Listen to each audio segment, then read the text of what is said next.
Në kuadër të aktiviteteve të pranverës frankofone, nxënësit e seksionit dëgjuhësh të Gjimnazit Raqi Qirinxhi në Korçë kanë organizuar një ekspozitë të hapur në ambientet e shkollës së tyre.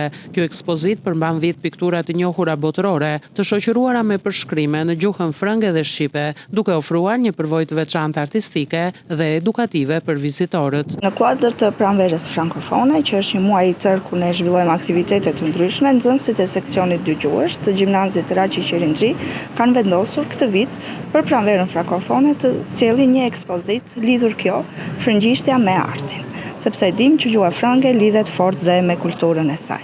Janë 10 piktura që nxënësit i kanë zgjedhur, janë 10 piktura të cilat përfaqësojnë, po themi, pikturat më të njohura në botë. Një pjesë e mirë e tyre janë franceze, por dhe frankofone.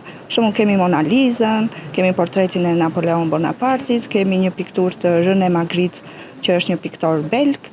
Pra gjithmonë jemi tek pjesa e frankofonisë. Nxënësit kanë përgatitur ashtu si në një muze përshkrimin në shqip dhe në frëngjisht për këto piktura. Vendosëm të jetë dhe në shqip për komunitetin më të gjerë. Pra mos jetë vetëm për ne që jemi frankofon, por dhe për frankofilët. Organizatorët ftojnë të gjithë të interesuarit ta vizitojnë ekspozitën dhe të njihen më nga afër me artin ndërkombëtar, ndërthurur me elemente të kulturës frankofone. Nxënësit e Gjimnazit Raqi Qirinxhi kanë kryer edhe të tjera aktivitete në kuadër të pranverës frankofone, siç ishte një konkurs për gjuhën frënge, ndërsa pritet realizimi edhe i një shfaqje teatrale, si dhe konkursi oratorisë mes seksioneve dëgjuhshe me temë inteligjencën artificiale.